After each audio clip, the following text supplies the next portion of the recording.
नमस्कार, इस समाचार बुलेटिन में आप सभी का स्वागत है। मैं हूं निखिल सिंह और खबरों में सबसे पहले हेडलाइंस पर डालेंगे नजर। देश भर के 47 जगहों पर रोजगार मेले का आयोजन। प्रधानमंत्री ने 51,000 से ज्यादा युवाओं को वितरित किए नियुक्ति पत्र। कहा, बिना पर्ची खर्ची रोजगार के लाखों अवसर उपलब्ध करा रही है सरकार।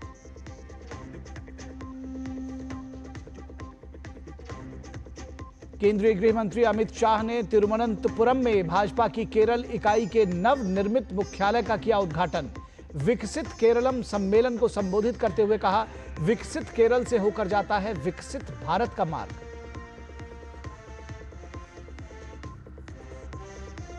उत्तर प्रदेश के मुख्यमंत्री योगी आदित्यनाथ ने धर्मांतरण मामले को बताया राष्ट्र विरोधी साजिश। कहा, आरोपी छांगुर ने धर्मांतरण कराने के लिए तय किए थे अलग अलग रेट। ये लोग देश का स्वरूप बिगाड़ने का कर रहे काम।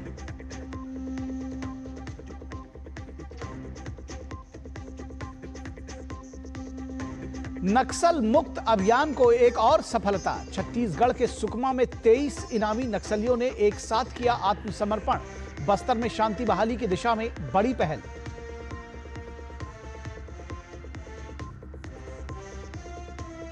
रूस ने यूक्रेन पर तेज किए हमले। सैकड़ों ड्रोन और मिसाइलों से किया हमला। पश्चिमी शहरों को बनाया निशाना।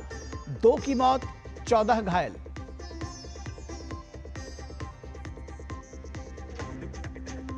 और लॉर्ड्स क्रिकेट टेस्ट में तीसरे दिन का खेल जारी। ऋषभ पंत ने जड़ा अर्धशतक। केएल राहुल सेंचुरी के करीब। भारत 3 विकेट पर 200 रन के पार।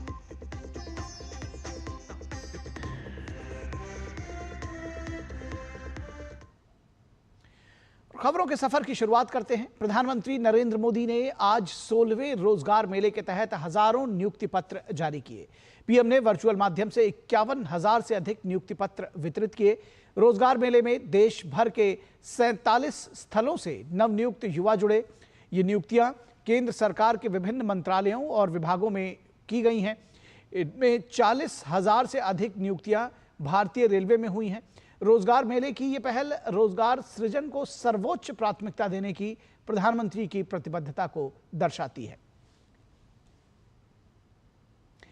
और प्रधानमंत्री ने अपने संबोधन में कहा कि उनकी सरकार बिना पर्ची बिना खर्ची रोजगार के लाखों अवसर उपलब्ध करा रही है।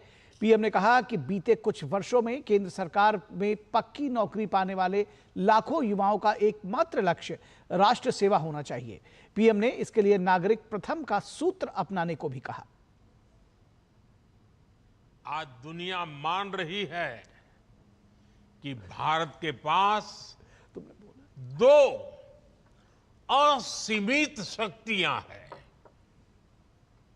एक डेमोग्राफी, दूसरी डेमोक्रेसी, यानी सबसे बड़ी युवा आबादी और सबसे बड़ा लोकतंत्र। युवाओं का यह सामर्थ्य हमारी भारत के उज्जवल भविष्य की सबसे बड़ी पूंजी भी है और सबसे बड़ी गारंटी भी है। और हमारी सरकार इसी पूंजी को समृद्धि का सूत्र बनाने में दिन रात जुटी है। और 16वें रोजगार मेले के तहत राजधानी दिल्ली के नेशनल मीडिया सेंटर में 10 सरकारी विभागों के 210 अभ्यर्थियों को नियुक्ति पत्र वितरित किए गए। केंद्रीय मंत्री डॉक्टर जितेंद्र सिंह और केंद्रीय मंत्री हर्ष मल्होत्रा ने युवाओं को नियुक्ति पत्र प्रदान किए। नियुक्ति पत्र पाकर अभ्यर्थियों ने पीएम मोदी और भारत सरकार का आभार व्यक्त किया।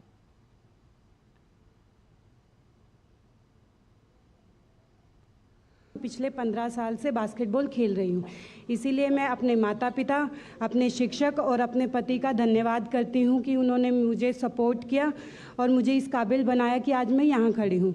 इसके साथ ही इस मंच से मैं माननीय नरेंद्र मोदी जी का तहे दिल से आभार प्रकट करती हूँ कि उन्होंने हमें रोजगार देकर हमारे भविष्य को सुनिश्चित किया। मेरा चयन गृह मंत्रालय के नारकोटिक्स कंट्रोल ब्यूरो में सहायक के पद पर हुआ है। मैं और मेरे परिवार के सभी लोग बहुत खुश हैं।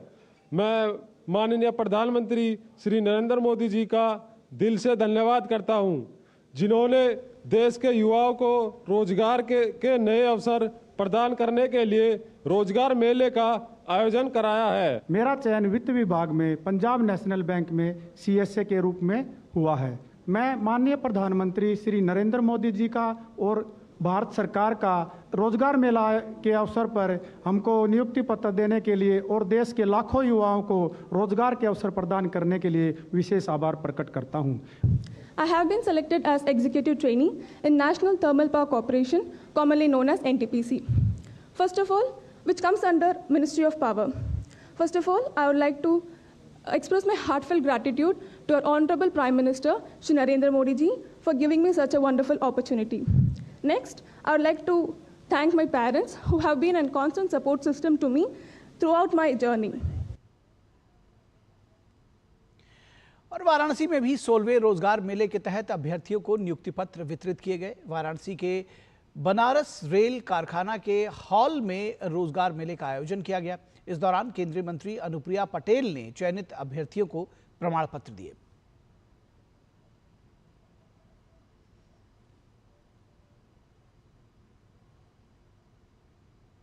हमारी सरकार युवाओं को रोजगार देने के लिए संकल्पित है, पक्की सरकारी नौकरी भी और स्वरोजगार के अवसर भी। इसी क्रम में 16वां रोजगार मेला आज आयोजित हुआ है। देश के 47 स्थानों पर 51,286 सफल अभ्यर्थियों को केंद्र सरकार के अलग अलग मंत्रालय और विभागों में नौकरियां दी गई हैं। मैं इस अवसर पर काशी में जितने भी हमारे अभ्यर्थी आए हैं उनको बहुत ढेर सारी बधाई देती हूँ। देश भर के 51,286 सफल अभ्यर्थियों को बधाई देती हूँ, शुभकामनाएं देती हूँ। इस अवसर पर चयनित अभ्यर्थी बेहद उत्साहित नजर आए। उन्होंने पीएम मोदी और सरकार का आभार व्यक्त किया। मेरी पोस्टिंग कमर्शियल डिपार्टमेंट में हुई है, असिस्टेंट पोर्टर के पद पे।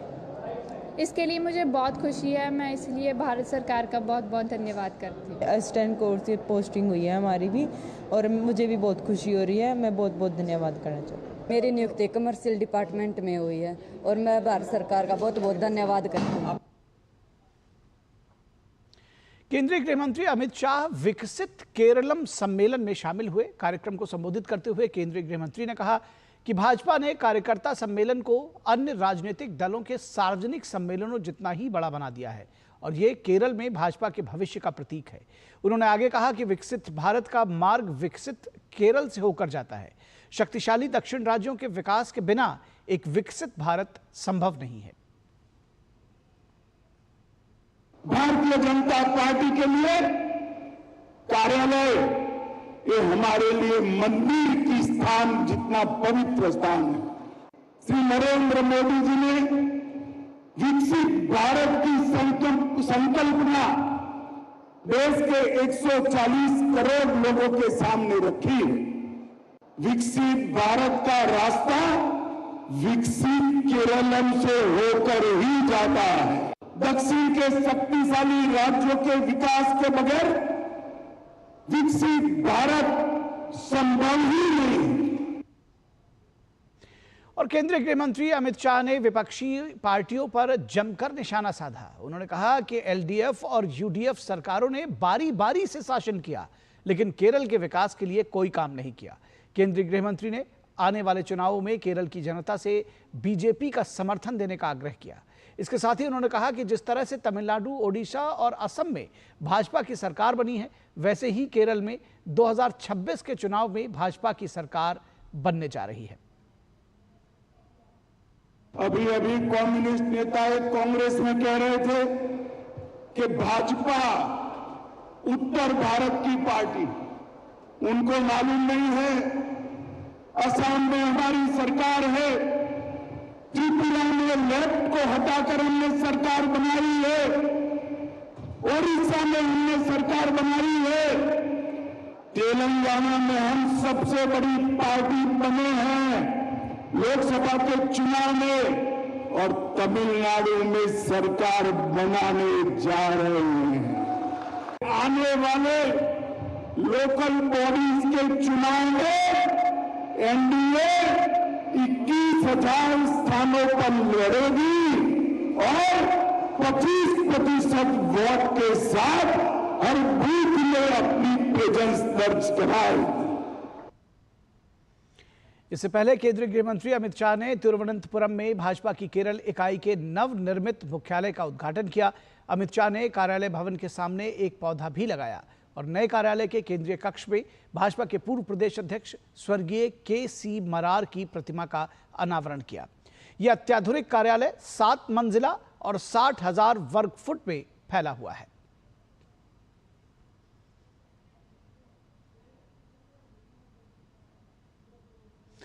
और यहां रुकेंगे एक छोटे से ब्रेक के लिए, कहीं मत जाइएगा, जल्द हाजिर होंगे।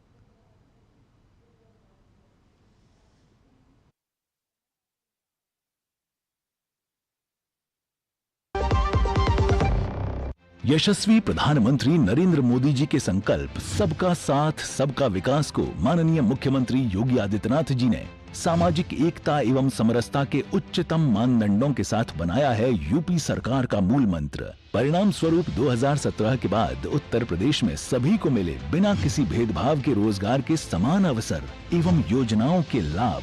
8.5 लाख से अधिक सरकारी और 3,75,000 से अधिक संविदा पर नौकरी पाने वाले जहां निष्पक्ष और पारदर्शी प्रक्रिया के साक्षी बने, वहीं अनुसूचित जाति, जनजाति, पिछड़े एवं निम्न आय वर्ग के अभ्यर्थियों को मिला आरक्षण का संपूर्ण लाभ। प्रधानमंत्री गरीब कल्याण अन्न योजना, प्रधानमंत्री आवास योजना और जल जीवन मिशन से लेकर मुख्यमंत्री युवा स्वरोजगार और एक जनपद एक उत्पाद जैसी विभिन्न योजनाएं यूपी में अंत्योदय से सर्वोदय का सपना कर रही हैं साकार।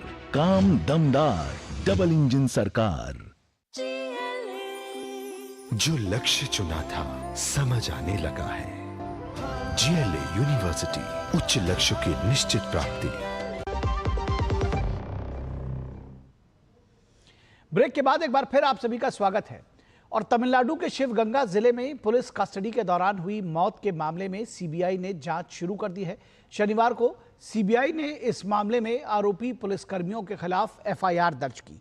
मामला अजित कुमार की हिरासत में मौत से जुड़ा हुआ है। अजित कुमार एक मंदिर में गार्ड के रूप में तैनात थे। शिवगंगा जिले में पुलिस ने गार्ड अजित कुमार को चोरी के आरोप में गिरफ्तार किया।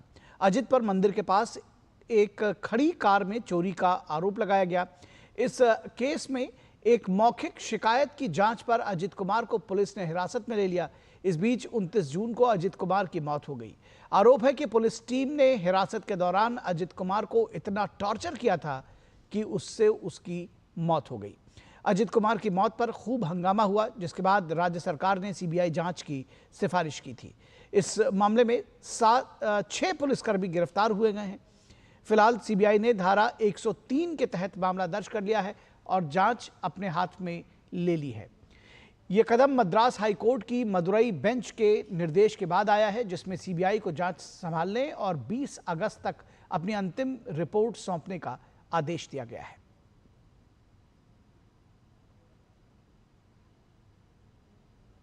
और छत्तीसगढ़ के सुकमा जिले में आज एक साथ 23 खूंखार नक्सलियों ने सरेंडर कर दिया। जिले में सक्रिय विभिन्न स्तर के कुल 23 माओवादियों ने पुलिस और अर्धसैनिक बलों के वरिष्ठ अधिकारियों के समक्ष आत्मसमर्पण किया। इनमें 1 करोड़ 18 लाख रुपए के इनामी नक्सली भी शामिल हैं। आत्मसमर्पण करने वाले 9 महिला और 14 पुरुष नक्सली शामिल थे, जिनमें से 3 नक्सली दंपत्ति भी हैं। वहीं पुलिस महानिरीक्षक बस्तर ने सभी सक्रिय माओवादी कैडर्स से अपील की है कि वह आत्मचिंतन करें और आत्मसमर्पण कर समाज की मुख्य धारा में लौटें। सरकार द्वारा पुनर्वास और सम्मानजनक जीवन के लिए सुदृढ़ योजनाएं चलाई जा रही हैं। और तेलंगाना में प्रतिबंधित संगठन सीपीआई माओवादी के 6 सदस्यों ने हिंसा का रास्ता छोड़कर मुख्यधारा में लौटने का निर्णय लिया है। इन सभी ने भद्राद्री कोठागुडेम जिला पुलिस अधीक्षक सीआरपीएफ के समक्ष आत्मसमर्पण किया। इन सभी ने ऑपरेशन चेयूथा के तहत सरकार द्वारा चलाए जा रहे कल्याणकारी कार्यक्रमों और आदिवासी समुदाय के विकास के लिए उठाए गए कदमों से प्रभावित होकर आत्मसमर्पण किया है। इस वर्ष अब तक कुल 300 माओवादी आत्मसमर्पण कर चुके हैं। वहीं पुलिस का कहना है कि माओवादी संगठन के निचले स्तर के सदस्य अब शीर्ष नेतृत्व के आदेशों का पालन नहीं करना चाहते और वे अपने परिवार के साथ शांतिपूर्ण जीवन जीने की इच्छा रखते हैं। माओवाद अब अपने अंतिम चरण में पहुंच चुका है। और उत्तर प्रदेश के मुख्यमंत्री योगी आदित्यनाथ आज लखनऊ में साहिब श्री गुरु तेग बहादुर महाराज के 350वें शहीदी वर्ष को समर्पित श्री तेग बहादुर संदेश यात्रा में शामिल हुए। इस अवसर पर उन्होंने कहा कि सनातन धर्म की रक्षा के लिए गुरु तेग बहादुर महाराज ने शहादत दी थी। मुख्यमंत्री योगी आदित्यनाथ ने अवैध धर्मांतरण और राष्ट्र विरोधी गतिविधियों को लेकर सख्त रुख अपनाते हुए कहा कि देश की एकता को तोड़ने की साजिश हो रही है। उत्तर प्रदेश के ही बलरामपुर से गिरफ्तार छांगुर बाबा की ओर इशारा करते हुए मुख्यमंत्री ने कहा कि भय और लालच के जरिए अनुसूचित जातियों का धर्मांतरण कराया जा रहा है। अभी बलरामपुर में एक बड़ी कार्रवाई को हम लोगों ने आगे बढ़ाया है। आपने देखा होगा, उसने रेट तय किए थे, यानी कैसे धर्मांतरण के कार्यक्रम को आगे बढ़ाना है।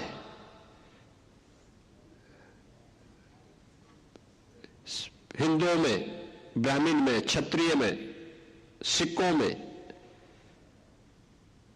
अन्य ओबीसी जातियों में, अनुसूचित जाति जनजाति के लोगों को कैसे धर्मांतरित करना, सबके रेट उसने तय किए हुए थे। विदेशों से उसमें धनराशि आ रही थी। आप सोचिए, 100 करोड़ से अधिक का ट्रांजैक्शन अब तक उसके 40 खातों में प्राप्त हुआ है और लगातार उस अभियान को आगे बढ़ाने का कार्य कर रहा था। एक लोग किस रूप में देश का स्वरूप बिगाड़ने का काम कर रहे हैं। परिस्थितियां बदली हैं, उद्देश्य उनका वही है जो उस समय था। और भारत मंडपम में 12 से 14 जुलाई तक चलने वाले 3 दिवसीय स्टील मार्केट इन्फो का उद्घाटन दिल्ली की मुख्यमंत्री ने किया। इन्फो में भारत और विदेश से लगभग 10,000 से अधिक व्यापारी और आयातक इस इन्फो में हिस्सा लेने पहुंचे हैं, जो बर्तन, किचनवेयर, घरेलू और रसोई के उत्पादों का अनुभव ले रहे हैं। देखिए धीरज कुमार की ये रिपोर्ट। स्टील मार्केट इन्फो की जुबली समारोह के उद्घाटन के मौके पर दिल्ली की मुख्यमंत्री रेखा गुप्ता ने स्टील उद्योग के योगदान को सराहा। मुख्यमंत्री ने कहा कि स्टील उद्योग से जुड़े लोगों की मेहनत, इनोवेशन में भारत का दम दिखाई देता है। मुख्यमंत्री ने कहा कि इस इन्फो में ऐसे भी उद्यमी हैं जो चीन को स्टील निर्यात करते हैं। अभी एक स्टॉल पे तो मैं गई तो उन्होंने बताया कि ये जो लोग हैं ये चाइना को भी एक्सपोर्ट करते हैं। पूरे विश्व को एक्सपोर्ट करने वाले को हमारे देश से सामान भेजा जा रहा है, ये बड़ी खुशी की बात है। और इतना सुंदर सुंदर मीनाकारी के, इतने सुंदर सुंदर तांबे के, कांसे के, स्टील के बर्तन यहाँ देख करके एक महिला जाग गई मेरे अंदर। स्टील मार्केट इन्फो में 130 स्टॉल सजे हैं। 10 देशों के लोग यहाँ पहुँचे हैं क्योंकि वर्तमान में भारत का स्टील उद्योग चीन को मात देने का मादा रखता है।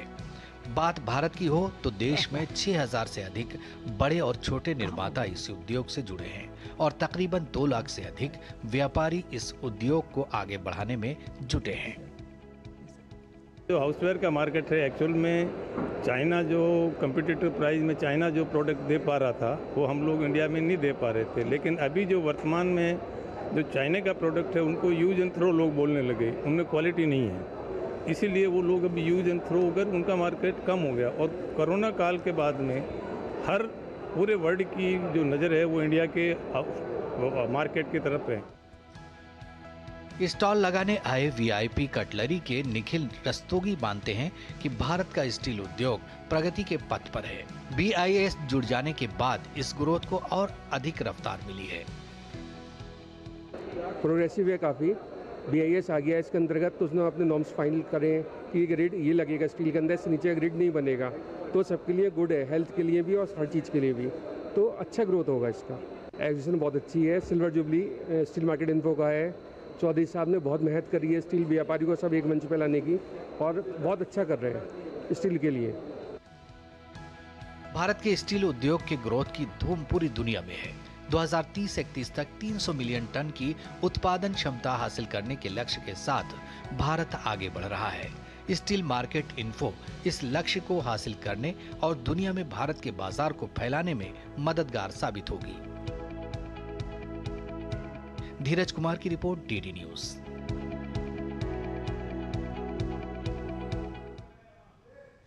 और देश भर में रेलवे स्टेशन का कायाकल्प तो हो ही रहा है, साथ ही रेल यात्रियों की सुविधाओं में इजाफा हो रहा है। नई दिल्ली रेलवे स्टेशन में यात्रियों के लिए एक आधुनिक सुविधाओं से लैस इंक्लोजर बनाया जा रहा है, जो कि नई दिल्ली रेलवे स्टेशन पर रीडेवलपमेंट का हिस्सा रहेगा। ये इंक्लोजर एक वक्त में 6000 से ज्यादा यात्रियों को सुविधाएं प्रदान करेगा।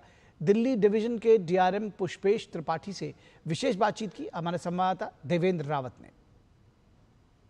हमारे साथ दिल्ली डिवीजन के डीआरएम पुष्पेश त्रिपाठी जी मौजूद, उनसे बात करते हैं। Sir, new Delhi railway station में काफ़ी डेवलपमेंट वर्क हो रहे हैं, क्या कुछ सर डिटेल आप बता सकते हैं सर हमारे?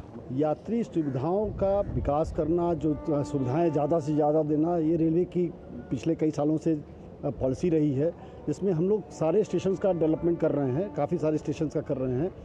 और एक जो प्राइम स्टेशन है वो नई दिल्ली स्टेशन है, उसी कड़ी में ये एक यात्री आश्रय स्थल बनाया जा रहा है। और फ्यूचर में आने वाले दिनों में कुछ वर्षों के बाद इस पूरे स्टेशन का स्वरूप ही बदल जाएगा। आप एयरपोर्ट और इस स्टेशन में अंतर करना आपके लिए मुश्किल हो जाएगा। जो मंत्री जी कहते हैं कि हम कोशिश कर रहे हैं वर्ल्ड क्लास लेवल की इंफ्रास्ट्रक्चर डेवलप करेंगे, उस दिशा में सर कितना आपको लगता है सर ये कार्य हो रहा है? जो हमारे माननीय मंत्री जी का जो प्रयास है कि सारे तरह के पैसेंजर्स को समुचित मतलब अच्छे तरह की सुविधाएं दी जाए, तो उसी के प्रयास में ये कड़ी में ये सुविधा का भी विकास किया जा रहा है।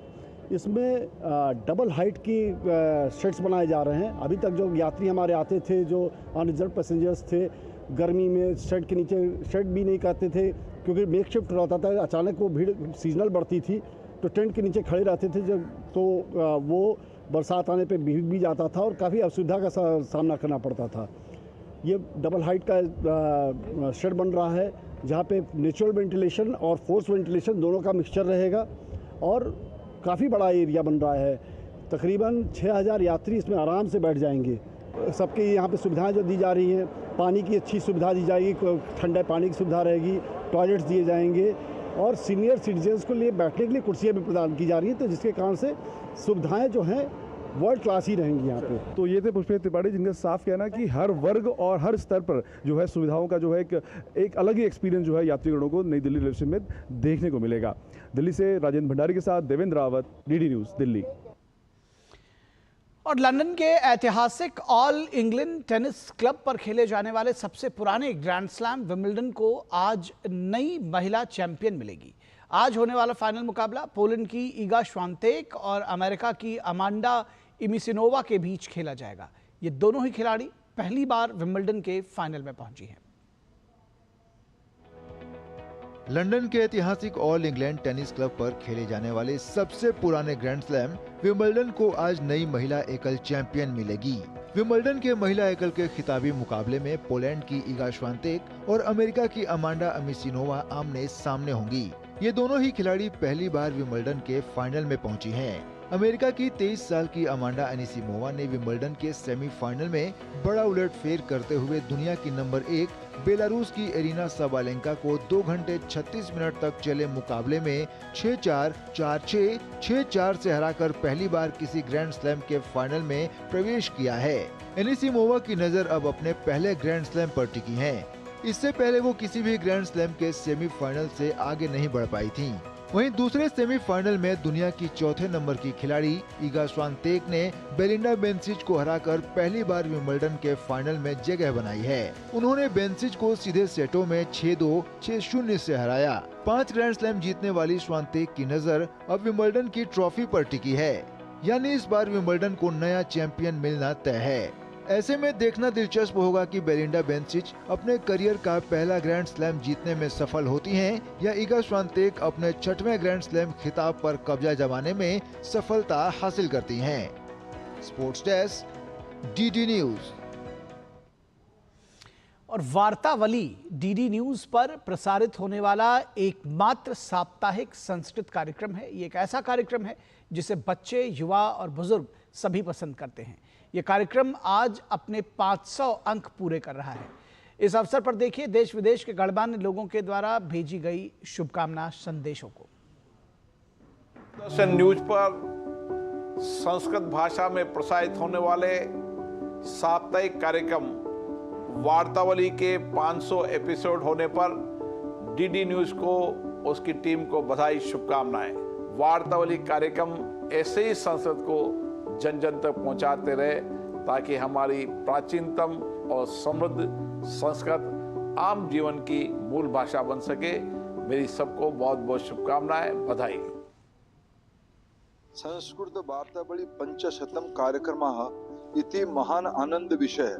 अहम दूरदर्शनस्य संस्कृत वार्तावली गणस्य हार्दिकम अभिनंदन करोमि। मैं दूरदर्शन की से जुड़े सभी मित्रों को अभिनंदन करता हूं।